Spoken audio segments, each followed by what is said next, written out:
My name is Connor Mullen, and I'm going to be teaching my friend over here, Brian Park, how to skimboard today. Brian, have you ever skimboarded before? I have not. Have you ever skateboarded? Yes.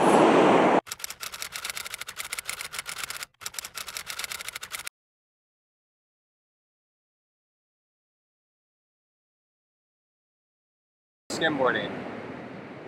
The prime part to skimboard on is when the water's about like an inch to half an inch in thickness along the beach. And the motion that you make, I'll show Brian right now, is you're gonna hold the board like this, and then you're gonna run, and if you're goofy, you'll switch it over, because you'll be jumping on that way.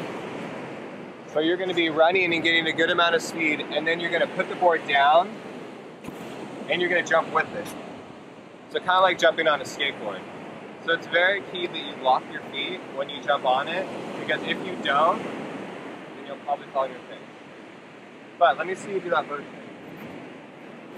Okay, so hold the board about this length. Okay. And then you're gonna run, and then throw it, and then it's very important that you don't jump on it all at once. Because if you jump on it all at once, you'll dissipate a lot of the energy when you're running, of going. You kind of put like one foot on and you jump with it, as opposed to on it. Got it. So, run, throw it.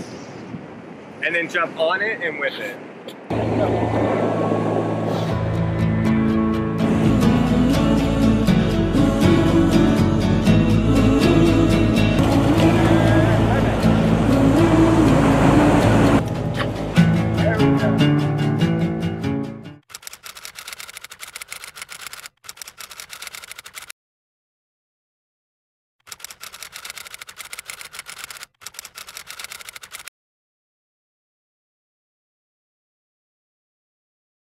Hi, my name is Connor Mullen, and today I'm going to teach my student over here, Akshat, how to skimboard. And first what we're going to do is we're going to practice how to master basic motor skills on a skateboard, because it's a little easier than a skimboard. There's no side-to-side movements. So what I'm going to demonstrate for my student is I'm going to show the proper technique, kind of as it translates to skimboarding, as far as running, throwing down the board, and then jumping with the board. So we're going to kind of just practice it. It's a little easier on a skateboard, and then we'll translate that to skimboarding.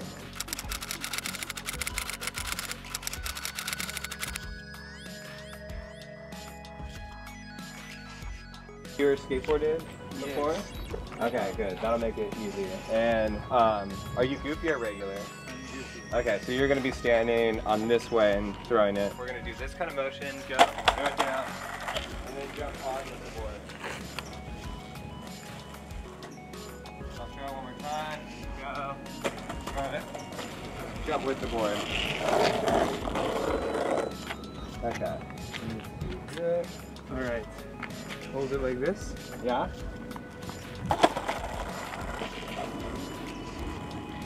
Go. So kind of jump a little more with it when you jump on it. So you'll feel it. You'll lose the speed of the skateboard. That's how you go. You're jumping with it. Okay. There you go. Yeah. So let's try it one more time. All right.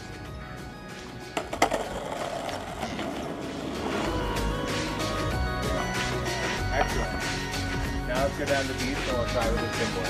So, now we transition from skateboarding and we're down at the beach, and we're going to go over the basic techniques for skimboarding. There's a couple parts. First is kind of how you hold the board. That's the first one. And then it's the running and the launch. And then the next one's how you enter onto the board, ride, and then exit. So once I see you master all of those, then we'll move on to the next technique. But I'll just kind of do it on the sand right now. So basically, kind of like how we were doing before with the skateboard, you're going to kind of go, you're going to throw down the board in front of you, and then hop with it. And then when you start to feel it get a little slower when you're riding, you're going to jump off. That's the proper exit.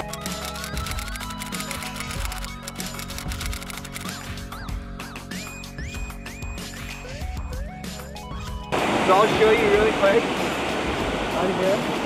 And now when you're skimboarding, what you want to wait is the water's going to come up, and you're going to wait for it to go back, and and all you need kind of like a few millimeters in thickness, so you can kind of just get enough under, but not too much that's breaking down. Okay. Okay. Yeah.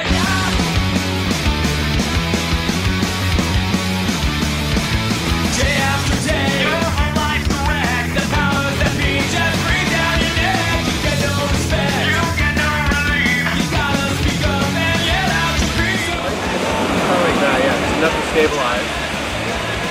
And then you're gonna run, you have it off to your side, and then you release, and you jump with it. Yeah.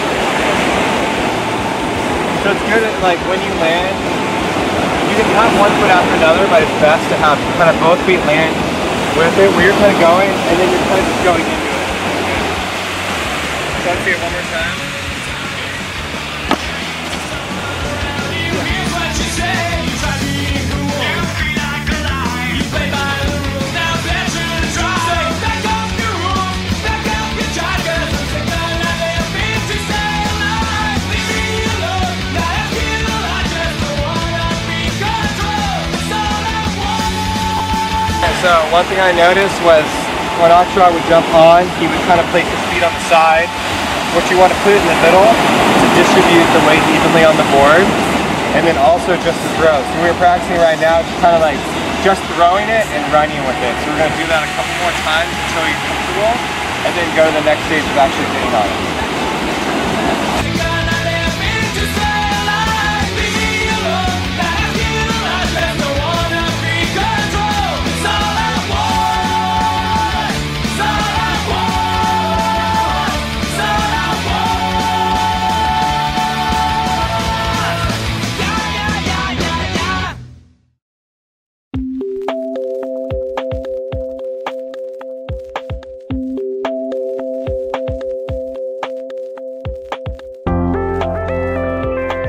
You don't have to go that fast.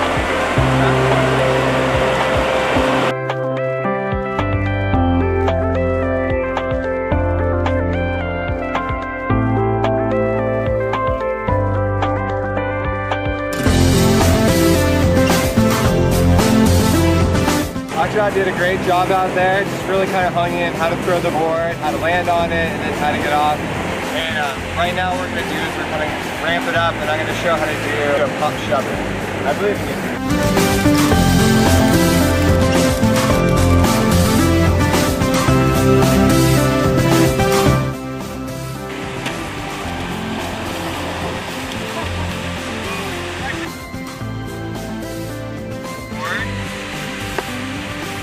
You're going to shoot your right foot back and your left foot forward, but in your case you'll go like this, and you'll do like a quick motion.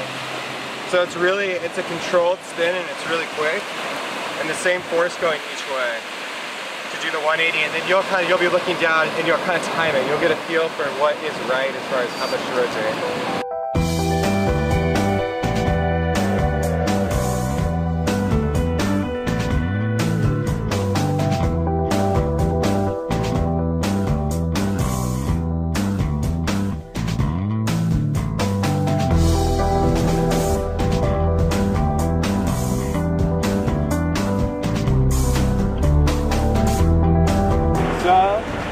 It looks like we got a mastery of the basics, kind of doing the pop shove. It might have been a little too much. At this point, it's kind of more just getting a feel for throwing, for looking at how you're going to place your feet on the board, going with the board, and then exiting. And once you become comfortable with that, then moving to the next level of the pop shove. You did great, though. Thanks. Good job, Akshay. Thank you. Survived.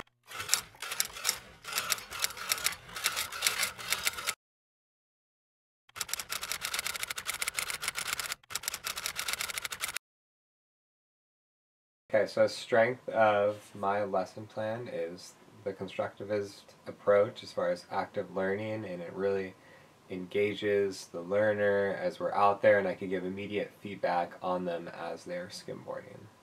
And a weakness of the theory comes from the fact that you need prior knowledge as far as motor skills and balance, kind of like what I tried to bring someone up with scaffolding, but it just requires a little bit more time. It's like riding a bike. It's hard to get it immediately. You need a little more time, training wheels, and gradually kind of work up to get the basic motor skills.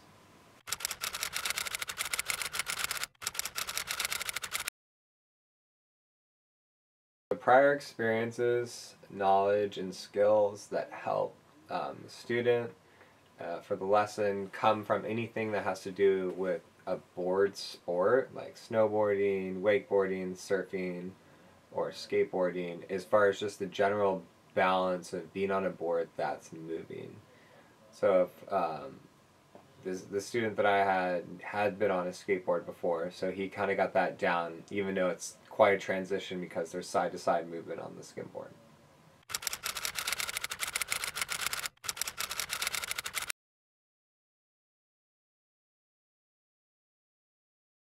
The student learned the skills well enough to master the basics, but in order to go to the next level as far as when I was showing a pop shove it, I think that'll take a little bit more time as far as becoming very comfortable with the basics, so much so that he'll be alright trying something new and he'll have the balance and the motor skills to be able to actually do the trick.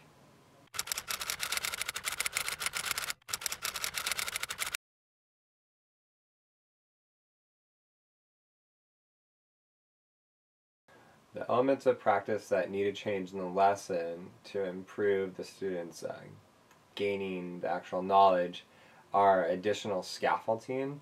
As far as I did having skateboard in the beginning, but it could be something where you extend the lesson longer and they actually do more with the skateboarding to give them the balance skills, and then you can transition into skimboarding. Or that the whole skimboarding lesson just lasts a bit longer. It's like a whole day as opposed to 10 to 20 minutes, where it just gives the adequate time for them to be able to become comfortable riding it.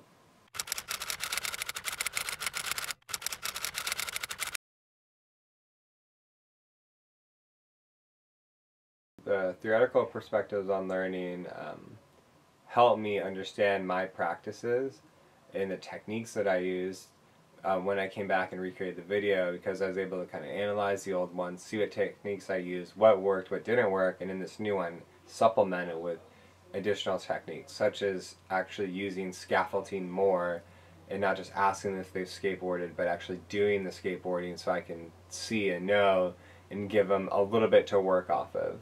And then in addition, as far as elaboration, where we go from skateboarding to skimboarding, and I talk about how they're balancing on the skateboard and how they can apply that on the skimboard, and then just modeling too. That was huge.